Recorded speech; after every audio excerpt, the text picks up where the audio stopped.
expression, it's not what you know, it's who you know. Well, it's not what I know, it's who I know. Nancy Rayson, Homes for America, Sean Klosky, TRF Development Partners, and almost all of you. I'm looking out, and this is just kind of, you know, a team celebration after we won a game. This is one heck of a great team, and it's not what I know, it's who I know. One of the things that we know, and if we didn't know it before we started City Arts, we know it now, is that there's something new happening in Baltimore, something that's never happened before.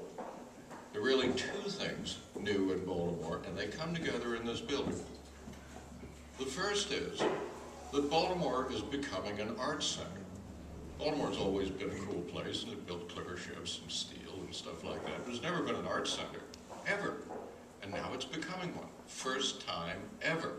And if you're associated with MICA or Towson or the Schuler School, give yourself a pat on the back, get your neighbors to, you know, give you money, things like that.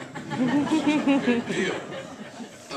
The second thing that's totally new, and it's happening right here, and it's part of this story, is that Baltimoreans of more than one race are looking each other in the eye and working together. I didn't think I'd live to see the election of Barack Obama, and I didn't think I'd live to see the new Greenmount West Community Association as it is today. But here you've got a great group of people who are every day building the next Baltimore, physically and socially. Dale Hargrave, the president, the Cluels, a whole bunch of you out there. This is one heck of a place. This is a piece of the next Baltimore, the Baltimore that we all want to live in. Why is there an arts building here? There's an arts building because Ann Sherrill and Sally Scott brought a national nonprofit here 5 years ago, Art Space for Minneapolis. And they invented this concept, and they said, you ought to do it in Baltimore, and you ought to do it right here. I said, okay. And it's here because Paul Graziano and his department believed that. It was a city-owned site.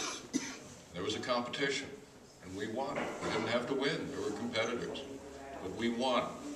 And it happened because the Central Baltimore Partnership, which many of you are a part of, has done a splendid job of pulling people together in this whole part of town. And it happened because of great financial supporters for all of this good work, particularly the Goldsecker Foundation, and we would not be here today, and nothing would be going on here today without the Goldsecker Foundation, and the Franz Marek Foundation, and the Baltimore Community Foundation, and the William G. Baker Fund. William G. Baker Fund is a big deal foundation that does only arts. And Baker and Community funded the market research for this. We had Steve Robbie from OpinionWorks. Steve, you here? Steve and his people interviewed 762 artists over the phone and ran 2 focus groups and came up with 50 single-space type pages of what artists wanted their building to be like. We boiled it down to 5 points and came up with a building that Ashby Foote in red back there leased up in 3.5 months. We thought it would take 10 months. Ashby leased it up in 3.5 months because we had good market research, and we did it. We gave the people what they said they wanted. And then there are the arts groups of Baltimore. This building is the set for a play. The play is the creation of an arts district in Baltimore. And that takes people. That takes the Station North Arts and Entertainment District. David Bielenberg, you're here. Mike Muller, you're here. I am. All right. Any other Station North folks, God bless you. It takes the Greater Baltimore Cultural Alliance. You wonder, when we interviewed 762 artists, how did we know who they were?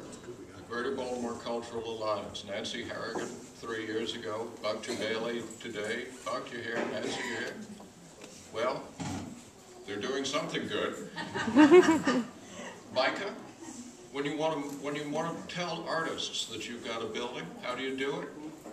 You get to Micah, and they advertise it among their alumni.